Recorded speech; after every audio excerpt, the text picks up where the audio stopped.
കർത്താവായ യേശുക്രിസ്തുവിന്റെ അതിപരിശുദ്ധമായ നാമം വാഴ്ത്തപ്പെടുമാറാകട്ടെ. ഗുഡ് സമരിറ്റൻ മിനിസ്ട്രീസ് അവതരിപ്പിക്കുന്ന വിസ്മയ സന്ദേശത്തിന്റെ എല്ലാ മാന്യ പ്രേക്ഷകർക്കും വേഗം വരുന്നവനായ കർത്താവായ യേശുക്രിസ്തുവിന്റെ നാമത്തിലുള്ള സ്നേഹമാണ്. കർത്താവിൽ പ്രിയമുള്ളവരെ, വീണ്ടും ഒരു പുതിയ ദിവസത്തിന്റെ പ്രഭാതം കാണുവാൻ, നമുക്ക് ഒരുമിച്ച് ദൈവത്തിന്റെ വചനവുമായിട്ടായിരിക്കുവാൻ കർത്താവ് തന്നിരിക്കുന്ന വിലപ്പെട്ട അവസരത്തിനായി ഞാൻ കർത്താവിനെ വാഴ്ത്തി സ്തുതിക്കുന്നു. നാം ഈ ദിവസങ്ങളിൽ ചിന്തിച്ചുകൊണ്ടിരിക്കുന്ന വിഷയം വീട് കിടക്കുന്ന അടിസ്ഥാനങ്ങൾ എന്നുള്ള വിഷയമാണ്. കഴിഞ്ഞ 97 എപ്പിസോഡുകളായി നാം തുടർച്ചയായിട്ട് ഈ വിഷയം ചിന്തിക്കുകയായിരുന്നു. ഇന്ന് അതിന്റെ 98ാമത്തെ എപ്പിസോഡിലേക്കാണ് നമ്മൾ കടന്നു വന്നിരിക്കുന്നത്. കഴിഞ്ഞ 3 എപ്പിസോഡുകളിൽ ബഹുമാനമുള്ള പേരകത്ത് ചെറിയാസ് കറിയാസ നമ്മോടൊപ്പം ഉണ്ടായിരുന്നു. ഇന്നും അദ്ദേഹം നമ്മോടൊപ്പം ഉണ്ട്. അദ്ദേഹം നമ്മുടെ ചില ചോദ്യങ്ങൾക്കും ഒക്കെ ഉള്ള മറുപടിയും ദൈവവചന സത്യങ്ങളൊക്കെ നമ്മോട് അറിയിക്കുന്നതായിരിക്കും. പ്രിയമുള്ള സാറിന് ഞാൻ പ്രത്യേക സ്നേഹവദനം അറിയിക്കുന്നു. ഇന്നത്തെ എപ്പിസോഡിൽ നമ്മൾ ചിന്തിക്കുന്ന വിഷയം ഒരു പ്രധാനപ്പെട്ട വിഷയമാണ്. നാം വിശുദ്ധ വേദപുസ്തകത്തില് 118-ാം സങ്കീർത്തനം അതിന്റെ 24-ാമത്തെ വാക്യത്തിൽ വായിക്കുന്നു, ഇത് യഹോവ ഉണ്ടാക്കിയ ദിവസം, ഇന്ന് നാം സന്തോഷിച്ച് ആനന്ദിക്കാം. സാധാരണ ഞായറാഴ്ച ആരാധനകളില് സഭയിലെ പ്രധാനപ്പെട്ട ശുശ്രൂഷകൻ ഈ വാക്യം വായിച്ചിട്ട് പറയും, ഇത് യഹോവ ഉണ്ടാക്കിയ ദിവസം, ഇന്ന് നാം സന്തോഷിക്കുക എന്ന് പറഞ്ഞാൽ ദൈവം നമുക്ക് ആരാധനയ്ക്ക് തന്നിരിക്കുന്ന വിശുദ്ധ ദിവസം ഞായറാഴ്ചയാണ്. ഇന്ന് നമ്മൾ ദൈവത്തെ ആരാധിച്ച് സന്തോഷിക്കുക എന്ന് പറഞ്ഞ് കേൾക്കാം. അപ്പൊ എന്റെ ചോദ്യം, ഞായറാഴ്ച ദിവസം വിശുദ്ധ ദിവസമാണോ? സാറ് വായിച്ച വാക്യത്തിന്റെ അടിസ്ഥാനത്തിൽ നമ്മൾ ചിന്തിച്ചു നോക്കുന്നുണ്ടെങ്കിൽ സങ്കീർത്തന പുസ്തകം 118-ന്റെ ഭാഗമാണ് വായിച്ചത് അല്ലേ? അപ്പോൾ സങ്കീർത്തനം എന്ന് പറഞ്ഞ പഴയ നിയമത്തിലാണ്. ഇത് യഹോവ ഉണ്ടാക്കിയ ദിവസം, ഇത് വിശുദ്ധമാണെന്ന് സങ്കീർത്തനക്കാരൻ പറയുമ്പോൾ തന്നെ അതിന്റെ കൂടെ മറ്റൊരു ദിവസം അന്നും വിശുദ്ധമായിട്ടുണ്ട്. ഏതാ? ശബത്ത് ദിവസം. അപ്പൊ കഴിഞ്ഞ പഴയ നിയമകാലത്ത് 2 വിശുദ്ധ ദിവസം ഉണ്ടായിരുന്നു? ഇല്ല. എത്രണ്ണം ഉണ്ടായിരുന്നു? ഒരു വിശുദ്ധ ദിവസം. അപ്പൊ ഇതിൽ ഏതെങ്കിലും ഒന്നാണ്. അവിടെ 118-ാമത്തെ സങ്കീർത്തനത്തിൽ ഇത് എന്നേ പറയുന്നുള്ളൂ, ഏതാണെന്ന് പറയുന്നില്ല അല്ലെ? അതുകൊണ്ട് അവിടെ വ്യക്തമല്ല അല്ലെ? ഇനി നമുക്ക് ഞായറാഴ്ച വിശുദ്ധ ദിവസമാണെന്ന് സാറ് പറയുന്ന വാക്യത്തിൽ അടിസ്ഥാനം ഒരു കാര്യം ഉറപ്പിക്കാം. സങ്കീർത്തനക്കാരൻ ഇത് പറയുമ്പോൾ അന്ന് ഞായറാഴ്ച ആചാരം സങ്കീർത്തനക്കാരൻ കൂടെ ശബത്ത് വിശുദ്ധ ദിവസമായിട്ട് ആചരിക്കുക ആ സമയത്തായിരുന്നു പറയുന്നത്. പിന്നെ ഇതുകൊണ്ട് വന്നിട്ടാണ് പറയുന്നത് സൺഡേ ഹോളിയാന്ന് പറയുന്നതിന്റെ കാരണമല്ല. ഇത്രയും അബദ്ധമല്ലേ, ഹീനതയല്ലേ? തലയിൽ ചോറുള്ളത് ഉപയോഗിച്ചാൽ പിന്നെ സാറിന്റെ ചോദ്യം എന്തുവാണ്? ഇത് ഞായറാഴ്ച വിശുദ്ധ ദിവസമാണെന്ന് സാധാരണ പറഞ്ഞു കേൾക്കുന്നു. ആളുകളെല്ലാം പറയുന്നത് ഈ വിശുദ്ധ ദിവസത്തിൽ പ്രാർത്ഥനയ്ക്ക് വരുമ്പോഴും പറയുന്നത് ഇന്നത്തെ ഈ വിശുദ്ധ ദിവസം കൂടി വരാൻ സഹായിച്ചു. അപ്പൊ ഇത് ആളുകളൊക്കെ വിശുദ്ധമായിട്ട് പ്രഖ്യാപിക്കുകയാണ്. വിശ്വസിക്കും. അപ്പൊ ഇത് വിശുദ്ധമാണോ എന്ന് ഞാൻ ചോദിക്കുന്നതിന്റെ കാര്യം അല്ലേ? അതെ. വിശുദ്ധം എന്നുള്ള കാര്യം നമ്മൾ മറ്റൊരു എപ്പിസോഡിൽ പറയും. എന്താണ് വിശുദ്ധം? യഹോവയ്ക്ക് ദൈവത്തിനുള്ളതാണ് വിശുദ്ധം അല്ലേ? ഞായറാഴ്ച ദൈവത്തിനുള്ളതാണോ എന്നാണ് നാം ചോദിക്കുന്നതിന്റെ താല്പര്യം അല്ലേ? ദൈവം ഉണ്ടാക്കിയ ദിവസം, പക്ഷെ അതിനെ അനുഗ്രഹിച്ചതായിട്ട് റെക്കോർഡുണ്ടോ? ഇല്ല. ശുദ്ധീകരിച്ചതായിട്ട് വേദപുസ്തകത്തിൽ റെക്കോർഡ് വേർതിരിച്ചതായിട്ടുണ്ടോ? ഒരു ദിവസത്തെ മാത്രമേ ദൈവം ശുദ്ധീകരിച്ച് വേർതിരിച്ചുള്ളൂ. യഹോവയായ ഞാൻ അതിന്റെ ആ കുഴപ്പം. യഹോവയായ ദൈവം മാറാത്തവനെന്ന് വിശ്വസിക്കാത്തതാണ് അടിസ്ഥാനപരമായിട്ട് പ്രത്യേകിച്ചും ഇതിന്റെ തകരാറ്. ദൈവം മാറ്റമില്ലാത്ത ഒരു കാര്യം ചെയ്യാം. ഞായറാഴ്ച പള്ളിയിലോട്ട് പോകുന്ന ഒരുവനെ വിളിച്ചു നിർത്തി, ഈ താങ്കള് എന്താണ് ഈ പ്രത്യേക ദിവസത്തിൽ, ആഴ്ചവട്ടത്തിന്റെ 1-ാം ദിവസത്തിൽ 7 ദിവസം മുതൽ ഈ 1-ാം ദിവസം വന്ന് ഞായറാഴ്ച എന്താ പള്ളിയിൽ പോകുന്നു ചോദിച്ചാൽ എന്താ ഉത്തരം പറയുന്നത്? വളരെ സാധാരണ നമ്മൾ കേൾക്കാറുള്ള ഉത്തരം, അത് കർത്താവ് ഉയർത്തെഴുന്നേറ്റ ദിവസമായതുകൊണ്ടാണ് ഞങ്ങൾ ഇന്ന് ആരാധനയ്ക്ക് പോകുന്നത്. ഞാനും കേട്ടിട്ടുണ്ട്. ഇനിയും കൂടാതെ മറ്റു കാര്യങ്ങൾ പറയുന്നവരുണ്ട്, ഇല്ലെന്നല്ല അല്ലേ? എന്നാൽ പ്രധാനമായിട്ടുള്ള ഇതാ, എന്താണ് ഇപ്പൊ താങ്കൾ എന്തുകൊണ്ട് ഞായറാഴ്ച ആരാധിക്കുന്നു എന്ന് ചോദിച്ചാൽ വേദപുസ്തകത്തിൽ നിന്ന് അവർക്ക് ഒരു തെളിവ് പറയാനില്ല. അതിന് പറയുന്ന മറുപടി, കർത്താവ് ആഴ്ചവട്ടത്തിന് 1-ാം ദിവസമായ ഞായറാഴ്ച ഉയർത്തെഴുന്നേറ്റതുകൊണ്ട് ഞങ്ങൾ ആരാധിക്കുന്നു. ഓക്കെ അല്ലേ? വീണ്ടും വീണ്ടുമുണ്ട് കാര്യം. കർത്താവായ യേശു ക്രിസ്തു 1-ാം ദിവസം ഉയർത്തെഴുന്നേറ്റു അല്ലേ? പരിശുദ്ധാത്മാവാകുന്ന ദൈവത്തെ ഈ ഭൂമിയിലേക്ക് നൽകിയതും പെന്തക്കോസ്ത് ദിവസമായിരുന്നു. അത് ശബത്തിന്റെ പിറ്റേ ദിവസം, അത് ഞായറാഴ്ചയായിരുന്നു അല്ലേ? സഭ സ്ഥാപിച്ചത് പെന്തക്കോസ്തുകാരാണെന്ന് പറയുന്നു. അപ്പൊ ഇതിനകത്ത് എല്ലാം അടങ്ങിയിരിക്കുന്ന മറ്റു കാര്യങ്ങളും ഉണ്ട് കേട്ടോ. എല്ലാം നമുക്ക് എടുത്ത് പറയാൻ സമയമില്ലാത്തതുകൊണ്ട് പറയുന്നില്ല. എന്നാൽ ഇതിന് അടിസ്ഥാനപരമായിട്ടൊരു കാര്യം എന്നാണെന്നറിയാം. സംഭവം നടന്നതുകൊണ്ട് ഞായറാഴ്ച വിശുദ്ധമായി. എന്നാണ് ഈ സംഭവം നടന്നു? ഏത് സംഭവം നടന്നു?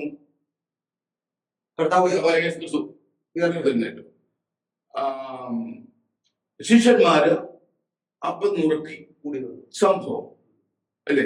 അപ്പൊ അങ്ങനെ പറഞ്ഞു വരുന്നതിന്റെ കൂട്ടത്തില് ഒരു ആള് പറയുന്നത് ഈ ദിവസങ്ങളെല്ലാം സംഭവിച്ചതുകൊണ്ട് ഞായറാഴ്ച വിശുദ്ധമായിട്ട്. വേറും അബദ്ധമാണ്. കാര്യം എന്നാന്നറിയാമോ? ദൈവം ഒരു ദിവസത്തെ വിശുദ്ധമാക്കിയപ്പോഴും ഒന്നും സംഭവിച്ചിട്ടില്ല, സ്വസ്ഥമായിരുന്നല്ലോ. അപ്പൊ ഇവര് പറയുന്നു ദൈവവുമായിട്ട് എവിടെ കിടക്കുന്നു വലിയ വ്യത്യാസമാണ്. അവർ പറയുന്ന സംഭവം കൊണ്ടാണ് ദൈവം. ഞാൻ ഇവിടെ എഴുതിയിട്ടിരിക്കുന്നെന്ന് പറഞ്ഞാലുണ്ടോ, ഒരാൾ പ്രസംഗം പറഞ്ഞു, അതിന്റെ സ്ക്രിപ്റ്റ് ഉണ്ടായിരുന്നു, അത് ഞാനെങ്കിൽ കോപ്പി ചെയ്തെടുത്തു. ഇതിനകത്ത് കിടക്കുന്നത് അങ്ങനെ പറയുന്നത് ഇങ്ങനെയുള്ള സംഭവങ്ങൾ നടന്നതുകൊണ്ട് ആ ദിവസം വിശുദ്ധമായി. ഞാൻ നോക്കിയപ്പോഴും ഇല്ല. ഞാൻ നോക്കിയപ്പോഴും ദൈവം ഒരു ദിവസത്തെ വിശുദ്ധമാക്കിയത് ഒന്നും സംഭവിച്ചിട്ടില്ല. അപ്പൊ ഇത് നമ്മൾ പകരം പോലെ വ്യത്യാസപ്പെടുത്തുന്നു. ഇനിയൊരു കാര്യം, ആരാധന അല്ലേ? നമ്മൾ എന്തുകൊണ്ടാണ് ദൈവത്തെ ആരാധിക്കുന്നത്? ദൈവം നമ്മുടെ സൃഷ്ടാവായത് ഉയർത്തുകൊണ്ടാണ് അല്ല. ഇനി പറയാം. ഈ ഭൂമി ഉണ്ടാകുന്നതിന് മുൻപേ സ്വർഗത്തിൽ മാലാഖമാർ, നാം അറിയപ്പെടാത്ത സമയം മുതൽ മാലാഖമാർ ദൈവത്തെ ആരാധിച്ചു. 6-ാം അധ്യായം പഠിക്കുമ്പോൾ ഉസിയ രാജാവ് മരിച്ച ആണ്ടിൽ ഉയർന്നു പോകിയിരിക്കുന്ന സിംഹാസനം ഞാൻ കണ്ടു. സാറാപ്പുകൾ അവിടത്തേക്ക് ചുറ്റും നിന്നു. 6 ചടങ്ങുണ്ടായിരുന്നു. അവർ 2 കൊണ്ട് മുഖം മൂടി, 2 കൊണ്ട് പാദം മൂടി, 2 കൊണ്ട് പറന്നു. ഒരുത്തൻ സൈന്യങ്ങളുടെ യഹോവ പരിശുദ്ധൻ പരിശുദ്ധൻ എന്ന് ആർത്തുകൊണ്ടിരുന്നു. അവിടെ ആരാധനയുണ്ട് സ്വർഗത്തിൽ. കർത്താവ് ഉയർന്നുകൊണ്ടാണ്. കർത്താവ് ഉയർന്നുകൊണ്ടല്ല ആ സ്വർഗത്തിൽ ആരാധന ഉള്ളത്. കർത്താവ് അവരുടെ സൃഷ്ടിതാവായതുകൊണ്ട്.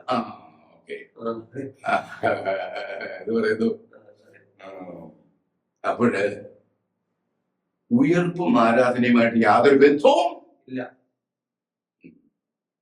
എന്ന് പറയുന്നു. ഞാൻ പറയാണ്, ഉയർപ്പും ആരാധനയുമായിട്ട് യാതൊരു ബന്ധവും ഇല്ല. ഇനി ഉൽപ്പത്തി മുതല് കർത്താവായ യേശു ക്രിസ്തു മരിക്കുന്നിടം വരെ ഇവിടെ ആരാധന ഉണ്ടായിരുന്നു. കർത്താവ് ഉയർത്തോണ്ടാകും അല്ല. അപ്പൊ ഉയർപ്പും ആരാധനയുമായിട്ട് ബന്ധമില്ല. അവിടെയും ബന്ധമില്ല. ഇനി കാണും അല്ലേ? ഉയർപ്പും ആരാധനയുമായിട്ട് യാതൊരു ബന്ധവും ഇല്ലെന്നാണ് നമ്മൾ സ്ഥാപിക്കുന്നു. ഞാൻ ചോദിക്കട്ടെ, ഈ ഭൂമിയിൽ പാപം പ്രവേശിച്ചില്ല എന്നിരിക്കട്ടെ, ആദാമും ഹവ്വായും ദൈവത്തെ വിശ്വസിക്കുകയും അനുസരിക്കുകയും ചെയ്തിരുന്നുവെങ്കിൽ ഈ ഭൂമിയിൽ പാപം ഉണ്ടാകുമായിരുന്നോ? ഇല്ല. പാപം ഉണ്ടാകാത്ത ഒരു ഭൂമിയെ സാറിന് ഭാവനയിൽ കാണാൻ സാധിക്കുന്നു? കാണണം. പാപം ഇല്ലായിരുന്നുവെങ്കിലും ആരാധന ഉണ്ടായിരുന്നു. ആദ്യമേ ശബ്ദം കൊടുത്തിട്ടുണ്ടല്ലോ. അതിനോട് മാറ്റമില്ല. ഇതെല്ലാം ഇങ്ങോട്ട് കഴിഞ്ഞ വർഷങ്ങളും കാലങ്ങളും ഇന്ന് 6000 വർഷങ്ങൾക്ക് ശേഷം ഈ ഭൂമിയിൽ പാപം ഇല്ലാതിരിക്കുന്നു. സാറ് ജനിക്കുമായിരുന്നു എങ്കിലും പാപം ചെയ്തുകൊണ്ടല്ല സാറ് ജനിച്ചത്. ദൈവത്തിന്റെ നിത്യ പദ്ധതിയിൽ സാറുണ്ടായിരുന്നു. അങ്ങനെ കാലസമ്പൂർണ്ണം തോന്നുമ്പോൾ സാർ ജനിച്ചു എന്നേ പറയാൻ സാധിക്കത്തുള്ളൂ. അപ്പൊ അങ്ങനെ പാപരഹിതമായ ഒരു ഭൂമി ആയിരുന്നു എങ്കിൽ ആരാധന ഇവിടെ കാണുമായിരുന്നോ? അപ്പൊ രക്ഷാപദ്ധതിയുമായിട്ട് യാതൊരു ബന്ധവും ഇല്ലാത്ത ഒരു കാര്യമാണ് ആരാധന. എന്താ പറയും? രക്ഷാപദ്ധതിയുമായിട്ട് യാതൊരു ബന്ധവും ഇല്ലാത്ത ഒരു വസ്തുതയാണ് ആരാധന എന്ന് പറയുന്നത്. സ്വർഗത്തിലെ ദൂതന്മാര് രക്ഷയുമായിട്ട് ബന്ധപ്പെട്ടാണോ? ഞാൻ പറയുന്നത് രക്ഷയുമായിട്ട് പോലും യാതൊരു ബന്ധവും ഇല്ലാത്ത ഒരു വസ്തുതയാണ് ആരാധന എന്ന് പറയുന്നത്. അതുകൊണ്ട് ഉയർപ്പും ആരാധനയും കൂടെ ബന്ധിപ്പിക്കുന്നത് ബുദ്ധിശൂന്യമാണെന്നാണ് ഞാൻ പറയുന്നത്. സാറിന് എന്തെങ്കിലും പറയാനുണ്ടോ? ഒന്നും പറയാതിരിക്കുന്ന നല്ലത്. ഇവിടെ കർത്താവായ യേശു ക്രിസ്തു ജനിച്ചപ്പോഴും വിദ്വാൻമാർ യേശുവിനെ ആരാധിച്ചു. കിഴക്കത് വിദ്വാൻമാർ വന്ന് പൊന്നും പൂരും കുന്തിരിക്കും കാഴ്ചവെച്ച് വീണ് യേശുവിനെ നമസ്കരിച്ചു, ആരാധിച്ചു. ഉയർത്തെഴുന്നേറ്റതുകൊണ്ടല്ല അവിടെ ആരാധിച്ചത്. പള്ളി പോകുന്ന ഒരാളാണ്. അതെ. എന്താ പറയാ, ഇതിനൊക്കെ ഉത്തരം വേണമെന്നാണ്. വെറുതെ നിന്നുകൊണ്ട് ജനത്തെ നശിപ്പിക്കുകയാണ്. എന്റെ വേച്ചിപ്പുറത്തെ ആളുകളെ ചിതറിക്കുന്ന ഇടയന്മാർക്ക് അയ്യോ കഷ്ടം. ഇവർ കുരയ്ക്കാൻ വയ്യാത്ത നായിക്കൾ നമ്മളാന്ന് വിളിച്ച് പറയുന്നു. അല്പസമയം ചിന്തിക്കാനായിട്ട് അല്ലേ? അപ്പോൾ സംഭവ വികാസത്തിന്റെ അടിസ്ഥാനത്തിൽ ദിവസം വിശുദ്ധമായത് ആകുന്നെങ്കിൽ ഞാൻ പറയുന്നത് വെള്ളിയാഴ്ച ഞായറാഴ്ചക്ക് മുൻപേ വിശുദ്ധമാകണം. വെള്ളിയാഴ്ച എന്തൊക്കെ സംഭവിച്ചു? കർത്താവായ യേശു ക്രിസ്തു കാൽവരി ക്രൂശിൽ മരിച്ചു. രക്തം ചൊരിഞ്ഞിട്ടല്ലാതെ മോചനമില്ല. വെള്ളിയാഴ്ച തിരശീല രണ്ടായിട്ട് കീറി. അതിനെന്താ ഭാരമുണ്ടെന്നറിയാം? എന്താ ഭാരമുണ്ട്? ഒരു ടൺ ഭാരം ഉണ്ടായിരുന്നതിന് മനുഷ്യൻ കീറുക എന്ന് പറയുന്നത് അസാധ്യത്തിനും അപ്പുറമാണ്. അത് മൂന്നിൽ നിന്ന് താഴ്വരെ അതിശയകരമാണോ? അതെ. അപ്പോഴ് വെള്ളിയാഴ്ച സംഭവ വികാസങ്ങൾ മറ്റൊന്ന് നമുക്ക് വേണമെന്ന് വായിച്ചു നോക്കാം അല്ലേ? മത്തായിയുടെ സുവിശേഷം 27-ാമത്തെ അധ്യായത്തിന്റെ 50 മുതൽ 53 വരെയുള്ള വാക്യങ്ങൾ എന്താണ് വെള്ളിയാഴ്ച നടന്ന സംഭവം നമുക്ക് പറയാം. ഓക്കെ, സുവിശേഷം 27-ാം അധ്യായം 50 മുതലുള്ള വാക്യങ്ങൾ അവിടുന്ന് വായിക്കുന്നത്. യേശു പിന്നെയും ഉറക്ക നിലവിളിച്ചു, പ്രാണനെ വിട്ടു. അപ്പോൾ മന്ദിരത്തിലെ തിരശ്ശീല മേൽ തൊട്ടടിയോളം രണ്ടായി ചീന്തിപ്പോയി. എന്ന് വെള്ളിയാഴ്ച ഭൂമി കുലുങ്ങി. ഞായറാഴ്ചയും ഒരു കുലുക്കം ഉണ്ടായി. ഭൂമി കുലുങ്ങി, പാറകൾ പിളർന്നു, കല്ലറകൾ തുറന്നു. നിദ്ര പ്രാപിച്ച വിശുദ്ധന്മാരുടെ ശരീരങ്ങൾ പലത് ഉയർത്തെഴുന്നേറ്റ് അവിടുത്തെ പുനരുത്ഥാനത്തിന്റെ ശേഷം കല്ലറകളെ വിട്ടു വിശുദ്ധ നഗരത്തിൽ ചെന്ന് പലർക്കും പ്രത്യക്ഷമായി. ഇത്രയും വലിയ കാര്യങ്ങൾ ഞായറാഴ്ച സംഭവിച്ചിട്ടില്ലോ. പിന്നെ ബാക്കി പറയുന്നതൊക്കെ എന്നാ? പത്രോസ് കല്ലറയിൽ ഓടി, മാർത്തയും മറിയാം കൂടെ കല്ലറയിൽ ചെന്നു അല്ലേ? അപ്പൊ സംഭവത്തിന്റെ അടിസ്ഥാനത്തിലാണ് ദിവസം വിശുദ്ധമാകുന്നെങ്കിൽ ഞായറാഴ്ചക്കാൾ മുമ്പേ വെള്ളിയാഴ്ച വിശുദ്ധമാണ്. അതെ, ഞാൻ പറഞ്ഞു. എന്തു പറയുന്നു? അബദ്ധമല്ലേ? ഇതൊക്കെ ആളുകൾ ലജ്ജ കൂടാതെ എഴുന്നേറ്റ് നീ പറയുന്നത് എന്താണെന്നാണ് ഞാൻ ആലോചിക്കുന്നത് അല്ലേ? അപ്പോൾ ഉയർപ്പും ആരാധനയുമായിട്ട് ഒരു ബന്ധവുമില്ല. ഉയർപ്പും വിശുദ്ധ ദിവസവുമായിട്ട് ഒരു ബന്ധവുമില്ല. സംഭവങ്ങളും വിശുദ്ധ ദിവസവുമായിട്ട് ഒരു ബന്ധവുമില്ല. അങ്ങനെയെങ്കിൽ ഞായറാഴ്ച വിശുദ്ധവും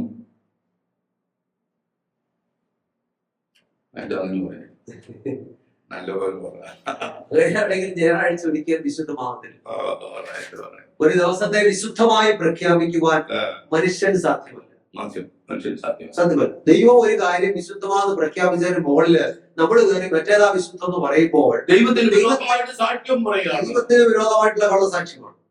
ദൈവം ഒരു കാര്യം ദൈവം തെക്കോട്ട് പോകാൻ പറയുമ്പോൾ വടക്കോട്ട് പോയിട്ട് ഇത് അനുസരണം എന്ന് പറഞ്ഞു കഴിഞ്ഞാൽ അത് അനുസരണക്കേടാണ്. അതുകൊണ്ട് ഒരു കാര്യം ഉറപ്പാക്കണം. എന്താണെന്നറിയാം? ദൈവം ആദിയിൽ സ്ഥാപിച്ച വിശുദ്ധ ദിവസം മാറിക്കൂടാ, ഇല്ലാതായിക്കൂടാ. അത് ഇന്നും വിശുദ്ധമായി തന്നെ കാണണം. നമ്മൾ സാമാന്യ ബുദ്ധിയിൽ ചിന്തിച്ചാൽ ഞാനല്ലാതെ അന്യ ദൈവങ്ങൾ ഉണ്ടാകരുത്, ജനമെല്ലാം അമേൻ പറയും, എന്നും പറയും. ബന്ധുക്കോസുകാരനും പറയും, മാർത്തമാക്കാരൻ യാക്കോബ എല്ലാ പടച്ചക്രവും പറയും, ഞാനല്ലാതെ അന്യ ദൈവങ്ങൾ ഉണ്ടാകരുത്. അന്നേരം പറയത്തില്ല കൽപ്പന രണ്ടേന്ന് പറയത്തില്ല. അത് വെറും ബുദ്ധിമോശം. ഞാൻ സാറിന് ഓർമ്മയുണ്ടെങ്കിൽ ഞാൻ പറയാം, വേദഭാഗങ്ങളുടെ വരെയെടുത്ത് വായിക്കാൻ സമയമൊന്നും തരില്ല അല്ലേ? അപ്പോൾ രണ്ടാമത്തെ കൽപ്പന എല്ലാരും ആമേൻ പറയും. മൂന്നാമത്തെ കൽപ്പന ദൈവത്തിന്റെ നാമം അത് എല്ലാരും ആമേൻ പറയും. ഈ അഞ്ചാമത്തെ കൽപ്പനയോട് എല്ലാവർക്കും വലിയ താല്പര്യം. അയ്യോ പിന്നെ വേണോ? പിന്നെ ബാക്കിയോട് പറ. കൊല ചെയ്യരുത്, അത് പാടില്ല. വ്യഭിചാരം ചെയ്യരുത്, ഇപ്പോഴും പാടില്ല. മോഷ്ടിക്കരുത്, അതല്ല. കാര്യത്തിൽ അക്ഷരമായി കുത്തിയിരുന്ന മരണ ശുശ്രൂഷയാണ് അല്ല. മോഷ്ടിക്കരുത്, കള്ളസാക്ഷ്യം പറയരുത്, കൂട്ടുകാരന്റെ ഭവനത്തെ മോഹിക്കരുത്. ഇന്നും അതെല്ലാം വേണം. ഒരെണ്ണം വിട്ടുപോയി, നാലാമത് ഇപ്പോൾ പറഞ്ഞില്ല. അത് ലോകം മൊത്തം വേണ്ടെന്ന് പറയുന്നത് അല്ലേ? വിട്ടുപോയത് ഏതാ? നാലാമത്തത് ശബദ നാളിനെ ശുദ്ധീകരിപ്പാൻ ഓർക്കാം. അടുത്തൊരു ചോദ്യം ചോദിക്കുന്നുണ്ട്. ഇന്ന് സാധാരണ ആളുകൾ ചോദിക്കാറുള്ള ഒരു പ്രധാനപ്പെട്ട ചോദ്യം, ഈ 10 കൽപ്പന എന്ന് പറയുന്നത് കല്ലിൽ അക്ഷരമായി കൊത്തിയ മരണ ശുശ്രൂഷയായിരുന്നു. അത് കർത്താവിന്റെ കാൽവരി ക്രൂശിലൂടെ മരണത്തോടെ കൂടെ അത് ആ ശുശ്രൂഷ വായിച്ചു കളഞ്ഞു. അപ്പൊ ആ കൂട്ടത്തിലാണല്ലോ 10 കൽപ്പന, 4-ാം കൽപ്പന വിശുദ്ധ ശബദ വരുന്നത്. അപ്പൊ ഈ മരണ ശുശ്രൂഷയായിട്ടുള്ള ഒരു ശുശ്രൂഷയാണ് 10 കൽപ്പനയാകുന്ന ന്യായപ്രമാണമെങ്കിലും തന്നെ ആളുകൾ പറയുന്നത് അത് കൊടുക്കാൻ സീനായി പർവ്വതത്തിൽ ദൈവം ഇറങ്ങി വന്നപ്പോൾ അന്ന് 3000 പേരാണ് പട്ടുപോയത്. അപ്പൊ 1-ാം നൂറ്റാണ്ടില് പരിശുദ്ധാത്മാവ് ഇറങ്ങുന്നവർ 3000 പേര് സ്നാനപ്പെട്ടെന്നു. അതുകൊണ്ട് മറ്റേത് മരണ ശുശ്രൂഷയും ഇത് ജീവന്റെ ശുശ്രൂഷയാണെന്ന് നോക്കാൻ പറയുന്നു. ആത്മാവിന്റെ ശുശ്രൂഷ. അപ്പം ഇതിനെപ്പറ്റി പറയുന്നത് എന്താണ്? കല്ലിൽ അക്ഷരമായി കുത്തിയിരുന്ന മരണ ശുശ്രൂഷ. അവിടെ നിൽക്കട്ടെ. കല്ലിൽ കൊത്തിയ ഒരു കാര്യമേ വേദപുസ്തക പ്രകാരം നാം കാണുന്നു. 10 കൽപ്പന. കല്ലിൽ അക്ഷരമായി കൊത്തിയിരുന്ന മരണ ശുശ്രൂഷ. 10 കൽപ്പന മരണ ശുശ്രൂഷയാണ്. കൊത്തിയതാരാ? ദൈവമാണ്. ദൈവം എന്തോ കൊത്തി? മരണ ശുശ്രൂഷ കൊത്തി എന്ന് പറയേണ്ടി. എന്നിട്ട് മക്കളുടെ കയ്യിൽ കൊടുത്തു. എന്നിട്ട് അനുസരിച്ചോളാൻ പറഞ്ഞു. ഈ ഉൽപ്പത്തി മുതല് ഇങ്ങോട്ട് വന്നിട്ട് വേണ്ട, അബ്രഹാമിന്റെ സമയം മുതൽ ഇങ്ങോട്ട് വരുമ്പം ജനമെല്ലാം 10 കൽപ്പന അനുസരിച്ചിരുന്നു. അല്ല, കരി കൊത്തി കൊടുക്കുന്നതിന് മുമ്പ് അനുസരിച്ചു. കൊത്തി കൊടുത്തിട്ടും അനുസരിക്കണം. അത് സാധിച്ചില്ല. അതുകൊണ്ട് എന്ത് ചെയ്തു?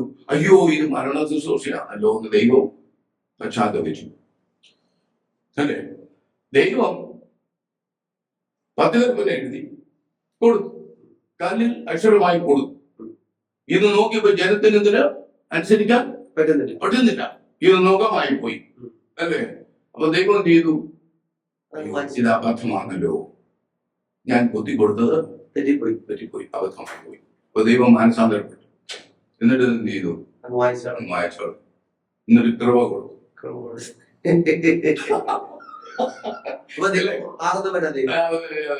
ഞാൻ പറയുന്നത് കല്ലിൽ കൊത്തിയ ഒരു കാര്യമേ ഉള്ളൂ, അത് കൊത്ത തന്നെയാണ്. അത് മരണ ശുശ്രൂഷയാണ്. കൊത്തുകാരൻ ദൈവവുമാണ്.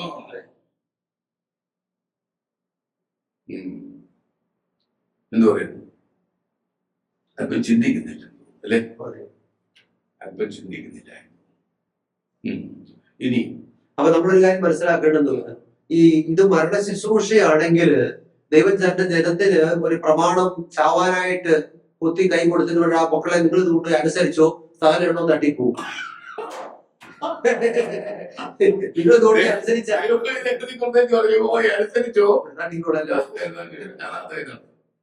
ഇതിന്റെ അടിസ്ഥാനത്തിൽ അങ്ങനെ ചിന്തിക്കാൻ പറ്റുന്നു. 10 കൽപ്പന മരണ ശുശ്രൂഷയാണെന്ന് ഒരുവൻ പറഞ്ഞാൽ അതിന്റെ അർത്ഥം ദൈവം ചാവാനായിട്ടൊരു പ്രമാണം ജനത്തിന് കൊടുത്തതുമില്ല.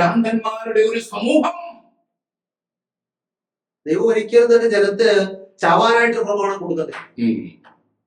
മറ്റെന്തുകൂടെ പറയാറുണ്ട് ശബ്ദത്തിനെ പറ്റി? അത് മാറിപ്പോയിട്ടാണ് പിന്നെ പറയാറുള്ളത് അത് യഹൂദന് കൊടുത്തതാ, അത് ഞങ്ങൾക്ക് വേണ്ട. യഹൂദന് കൊടുത്തത് ഒന്നും വേണ്ട, ഒന്നും വേണ്ട. അതിലെടുത്താൽ അങ്ങനെ മനസ്സിലാക്കേണ്ടത്. ഞാനൊരു ചന്ദ്രകാരനും സാറൊരു മറ്റ് അല്ലാത്തവനാന്നിരിക്കട്ടെ. വേറൊരു കാര്യം സാറിനോട് പറയാണ്, വേറൊരു കാരനാ സാറിനോട് പറയാണ് അത് യഹൂദന് കൊടുത്തായിരുന്നത് എനിക്ക് വേണ്ടെന്നാ പറയുന്നല്ലേ. യഹൂദനോടൊന്നും ഞങ്ങൾക്ക് വേണ്ട, ഒന്നും വേണ്ട. ഞാനിപ്പോ ഒരാളുടെ പറയാണ് ഞങ്ങള് വിശുദ്ധ ശബദിനെ ആരാധിക്കുന്നത് പറയുമ്പോൾ ഉടനെ പറയും, ഓ നിങ്ങൾ യഹൂദന്മാരുടെ ആരാധന, യഹൂദനോടൊന്നും ഞങ്ങൾക്ക് വേണ്ട. റോമൻ എഴുതിയ ലേഖനം 9-ാമത്തെ അധ്യായത്തിന്റെ 4-ാമത്തെ വാക്യം വായിക്കാം. റോമാലേഖനം 9:4. അവർ ഇസ്രായേല്യ പുത്രത്വവും ഇസ്രായേൽ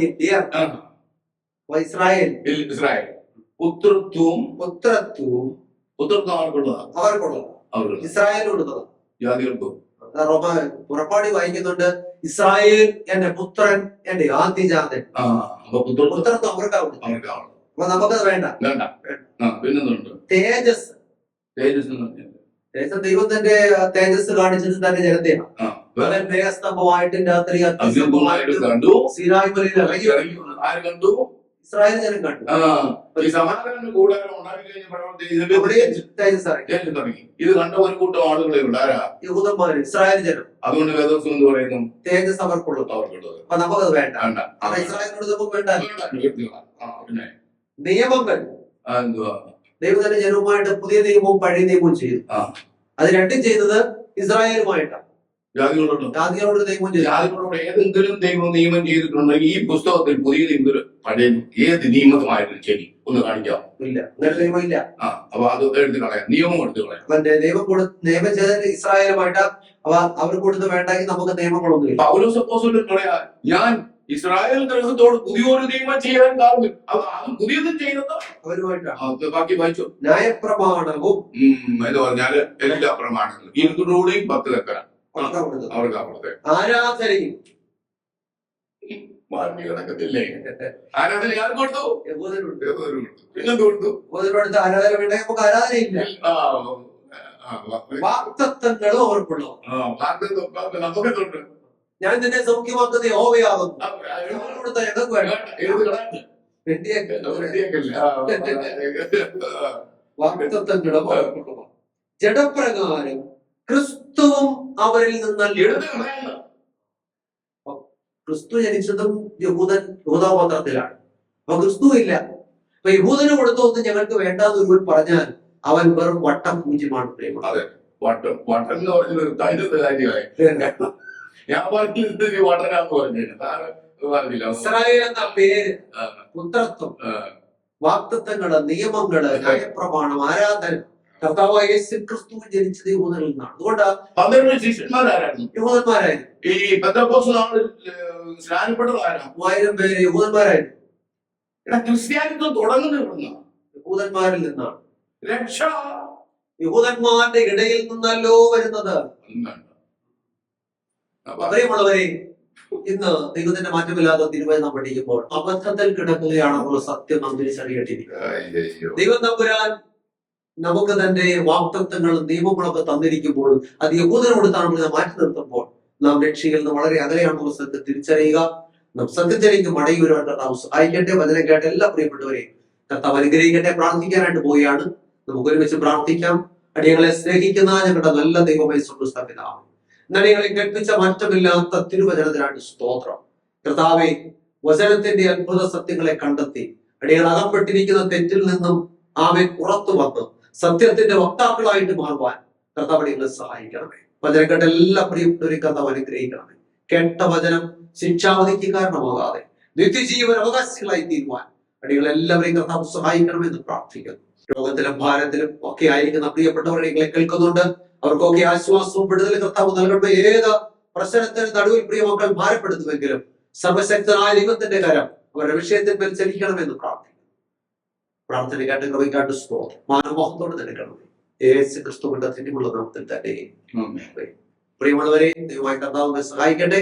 എല്ലാ ഞായറാഴ്ചയും രാവിലെ 6:30 ജയിക്കുന്ന ചാനലിലുള്ള ഈ സംപ്രേഷണങ്ങൾ കാണുക, കേൾക്കുക, മറ്റുള്ളവരോട് പറയുക. യൂട്യൂബിലും കാണാം. ജോയ്മാൻ മത്തായി എന്ന് ടൈപ്പ് ചെയ്താൽ നമുക്ക് ദൈവത്തിന്റെ വചനം ഉള്ളതുപോലെ ഗ്രഹിച്ച് വിശുദ്ധ ജീവിതം നയിച്ച് കർത്താവിന്റെ വരവിനായിട്ട് ഒരുങ്ങാം. അതിനായിട്ട് ദൈവമായി കർത്താവ് സഹായിക്കട്ടെ. എല്ലാവർക്കും നല്ലൊരു ദിവസം ആശംസിക്കുന്നു. ദൈവമായി കർത്താവ് നമ്മെ സഹായിക്കുമാറാകട്ടെ. ദൈവത്തിന് മഹത്വമുണ്ടാകട്ടെ. പാസ്റ്റർ ജോയ്മോൻ മത്തായി എഴുതിയ വിശുദ്ധ ദിവസം എന്ന പുസ്തകം നിങ്ങളെ പരിചയപ്പെടുത്തുന്നു. എന്തുകൊണ്ടാണ് ദൈവം മനുഷ്യന് ഒരു വിശുദ്ധ ദിവസത്തെ നൽകിയത്? വിശുദ്ധ ദിവസത്തെ നാം എങ്ങനെ മനസ്സിലാക്കണം? ശരിക്കും ദൈവം തന്ന വിശുദ്ധ ദിവസത്തിലാണോ നാം ദൈവത്തെ ആരാധിക്കുന്നത്? വ്യവസ്ഥ തെറ്റിച്ചുള്ള ആരാധനയിൽ ദൈവം പ്രസാദിക്കാമോ? വിശുദ്ധ ദിവസത്തിന്റെ കാര്യത്തിൽ ചരിത്രത്തിൽ സംഭവിക്കുന്ന ഏറ്റവും വലിയ ചതിവെന്താണ്? വിശുദ്ധ ദിവസവും ന്യായവിധിയും തമ്മിലുള്ള ബന്ധമെന്താണ്? തുടങ്ങി വിശുദ്ധ ദിവസത്തെ സംബന്ധിച്ച് നിങ്ങൾ അറിഞ്ഞിരിക്കേണ്ട ധാരാളം അറിവുകൾ കോർത്തിണക്കിയ പുസ്തകം. 272 പേജുകളുള്ള ഈ പുസ്തകത്തിന് പോസ്റ്റേജ് ഉൾപ്പെടെ നിങ്ങൾ നൽകേണ്ട വില 75 രൂപയാണ്. പുസ്തകം VPP ആയി നിങ്ങളുടെ വീട്ടിൽ ലഭിക്കാൻ താല്പര്യമുള്ളവർ പിൻകോഡ് സഹിതം അഡ്രസ് SMS ചെയ്യുകയോ വിളിച്ചു പറയുകയോ ചെയ്യുക. നമ്പർ 9740979977. ശ്രീ പേരകത്ത് ചെറിയാൻസ്കറിയ എഴുതിയ ഒരു ഉത്തമ ഗ്രന്ഥം ഞങ്ങൾ അവതരിപ്പിക്കുന്നു. ഇത് തിരുവചന സത്യം. ക്രൈസ്തവ ലോകത്ത് പരക്കെ പ്രചരിക്കുന്ന അബദ്ധ ഉപദേശങ്ങളും സംശയങ്ങളും വചന അടിസ്ഥാനത്തിൽ ദൂരീകരിക്കുന്ന ഒരു ഗ്രന്ഥമാണിത്. ദൈവത്തിൻ്റെ അരുളപ്പാടുകൾ സാർവത്രികമാണെന്നും അത് നിത്യമാണെന്നും ലളിതമായും യുക്തിഭദ്രമായും അവതരിപ്പിക്കുന്ന ഈ ഗ്രന്ഥത്തിന് 130 രൂപയാണ് വില. എന്നാൽ ഞങ്ങളിത് തികച്ചും സൗജന്യമായി നിങ്ങൾക്ക് അയച്ചു തരുന്നു. നിങ്ങളുടെ പൂർണ്ണമായ മേൽവിലാസം ഇനി പറയുന്ന നമ്പറിൽ SMS ചെയ്യുക. നമ്പർ 9847906636. പ്രവചന ശബ്ദം ക്രൈസ്തവ കുടുംബമാസിക. തിരുവചനത്തിലെ കാണാപ്പുറങ്ങൾ നമുക്ക് കാട്ടിത്തരുന്ന ഉത്തമ ക്രൈസ്തവ കുടുംബ മാസിക. സമകാലിക സംഭവങ്ങൾ, ആരോഗ്യ ശാസ്ത്രം, പ്രവചനങ്ങൾ എന്നിവ കോർത്തിണക്കി ഉൾക്കാമ്പുള്ള ലേഖനങ്ങൾ ഇതിൽ ലേഖനം ചെയ്തിരിക്കുന്നു. വരിക്കാരാകാൻ ആഗ്രഹിക്കുന്നവർ ഇനി പറയുന്ന നമ്പറിൽ SMS ചെയ്യുക. നമ്പർ 9495555082. വാർഷിക വരിസംഖ്യ വെറും 150 രൂപ മാത്രം.